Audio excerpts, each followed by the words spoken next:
Hello everyone and now welcome to a game between Sock versus Tho. This game taking place here on Northern Isles.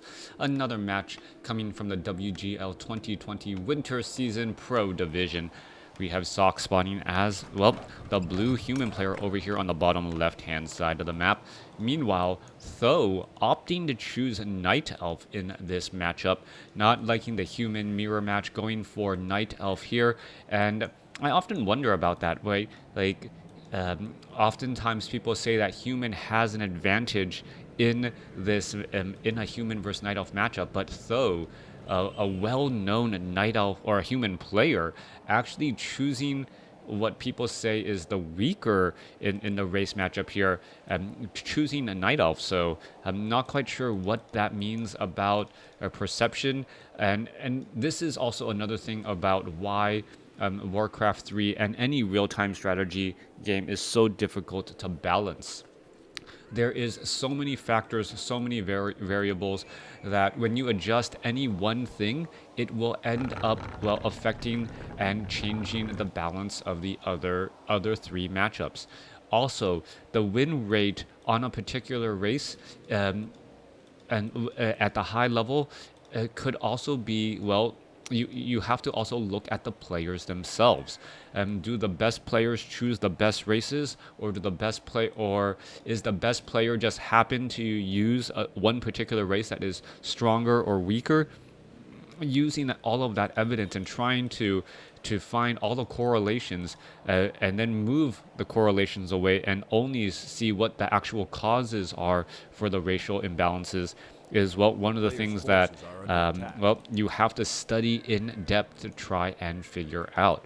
Over here, the most valuable resource in the strategy game, how is time. How says some good yep, that is true.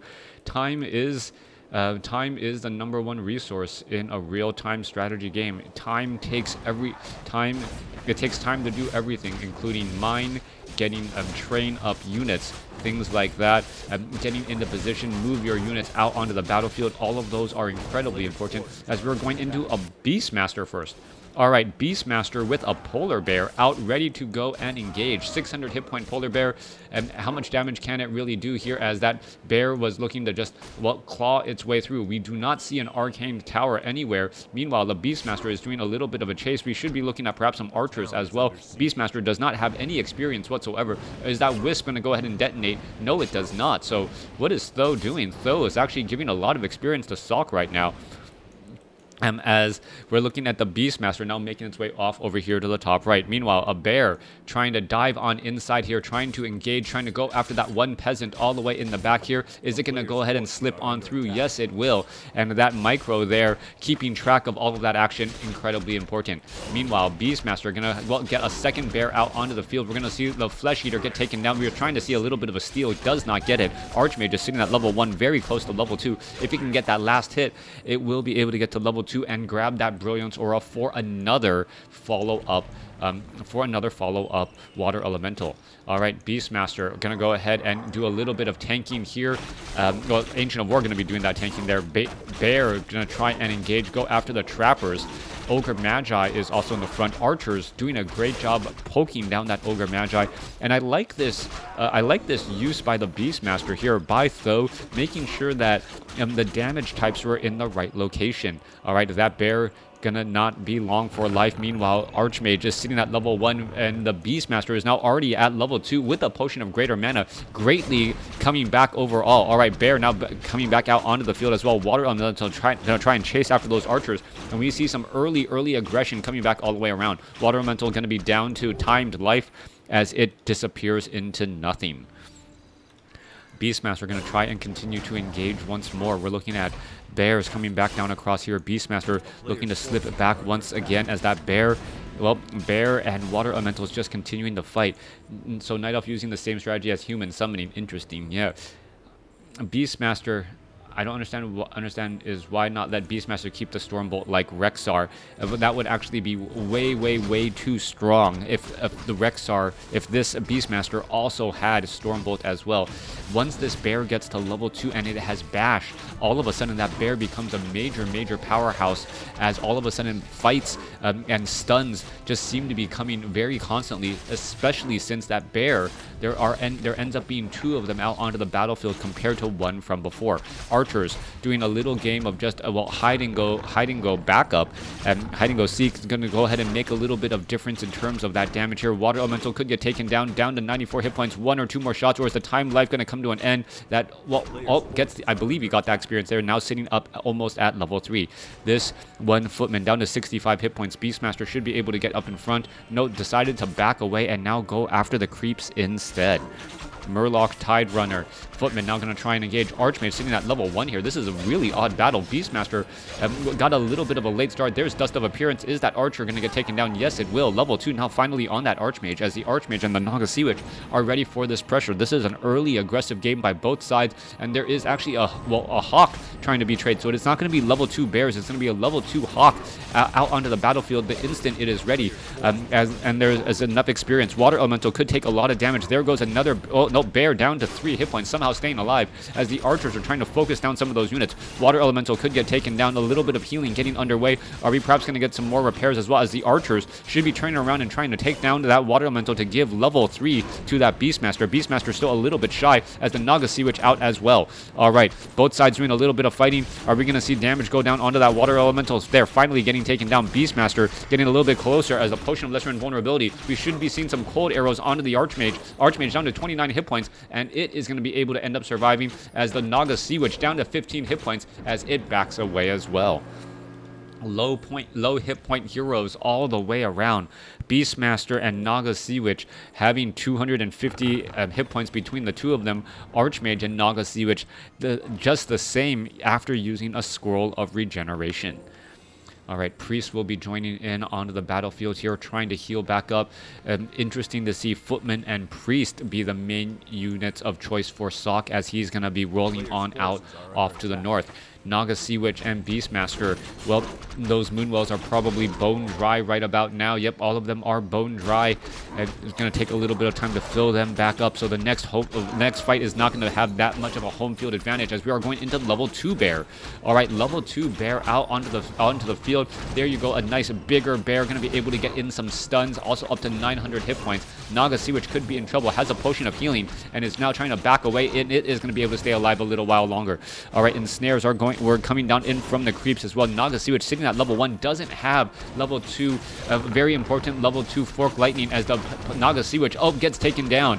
Alright, though losing that Naga Sea Witch there, as the Beastmaster trying to go after this Naga Sea Witch, not going to be able to do so that easily, as the priests are there healing up as well. Archers going after the Archmage. Is the Beastmaster going to be able to get in front of that Archmage there, trying to get in a little bit of damage once more? The bear could have tried to double back around, get a little bit of distance, as the priests are there getting in large amounts of heals as well. Alright, 2 priests doing enough. Footman now, well, trying to retreat back, and Sok with Defend making a major presence in this battle. This mass archer army getting completely shut down by Footman with Defend. Are we going to eventually transition into another type of unit, or is Tho just trying to win with mass archers, even though his Footman, he's going up against Footman with Defend? There's a bash onto a Naga Sea Witch. Archer's going to try and back away. Beastmaster still having plenty to go for him. He has a Talisman of Evasion and a Ring of Protection. Dryads joining in on the fight as well. We are looking at an expansion attempt. It is getting plenty of time here, as the bear and the Water Elemental are going to be battling it out once more. Level 1 Naga Sea Witch does resurrect rather quickly. Water Elemental getting taken out there.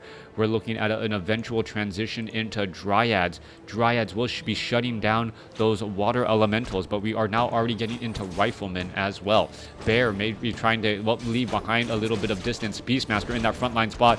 Footman still pushing through with that Defend up, being able to block and deflect all of those arrows so easily, as the archers are now, well, getting into position once more. All right, bears, are they going to try and fight their way through? Footmen with defend. Beastmaster trying to come in from the side and going after some of those sorceresses and the dryads as well. It looks like the sorceress will get taken down. No, actually switching targets. Archers are going to try to flank the other side here, as the footmen are just eating through many of these archers across the backside as well. All right, this is just completely collapsing. Tho is in trouble here, as the Naga Sea Witch taking a little bit of damage, gets up to level 2. Beastmaster is now down to 74 hit points. It uses the Scroll of Town Portal to escape.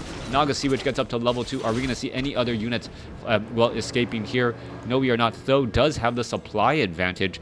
That battle could have gone very much more poorly for him, as the Archmage is still only sitting at level 2. So we're looking at a level 2 compared to a level 3 level 2, as this expansion, very aggressive from Tho, is able to be established while he was engaging against his opponent. Using that time wisely, as we are now looking at scout towers being built up. Beastmaster in that frontline spot. There's a Fork Lightning finishing off a unit there. Beastmaster, well, Footman trying to dive on in a little bit too much. Got to be careful with that defend, though. The Dryad's spears can actually be reflected back, and it is piercing damage, as the Archmage Potion of Lesser Invulnerability is going to be used.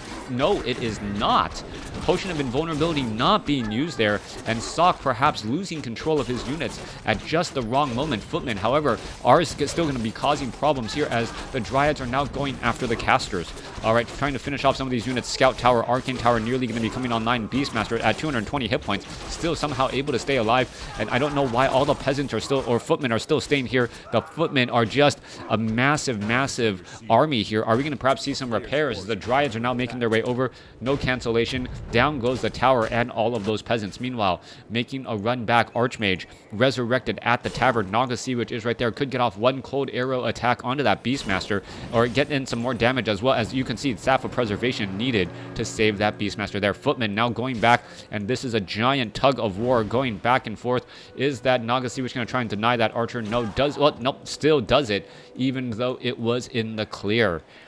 Poor day for that Archer. Archer's running for her life, saying, I'm gonna make it, I'm gonna make it. Yes, they stopped chasing, only to be on the wrong end of a Naga Sea Witch's arrow. Beastmaster trying to engage here, but well, dives in a little bit too far, as the opposing Naga Sea Witch getting in some cold arrow attacks once more. All right, it looks like Tho actually pushed his attack back a little bit too strong. We are looking at a 30 supply army compared to 27, as the Berserkers and the Ice Trolls off over here causing a lot of problems, getting in some damage. Who is actually getting the main damage here, as we now see a Thunderhawk in play. That Thunderhawk all of a sudden going to shut down all of these footmen. That is the major issue. The Thunderhawk able to deal so much damage to those slow-moving footmen with the fend up. They do take extra damage because it is magic, as we see a beautiful Fork Lightning or disappear, as, or I believe, yeah, Staff of Preservation teleporting that Beastmaster all the way back home. All right, we're looking at the Thunderhawk still getting in more damage again. Could perhaps go after the footmen. Footmen down to 234 hit points, as the riflemen are there to try and push it back again. I really thought we would have seen the Thunderhawk at level 3. You saw how powerful that Thunderhawk's presence was, all of a sudden giving that Beastmaster a way to deal with those footmen that have been chasing around the map. Now that Tho is at level 4 with that level 2 Thunderhawk, I believe the Thunderhawk is just going to be a little bit too much. Riflemen and priests trying to deal with those archers may not be enough here, as we're still engaging once more. All right, Thunderhawk getting in some easy damage onto a rifleman. Oh, could end up, yeah, actually gives level 3 to the Archmage. That's not what you want to be doing. The Thunderhawks still take a lot of bonus damage from piercing, which we saw the riflemen do finish things off.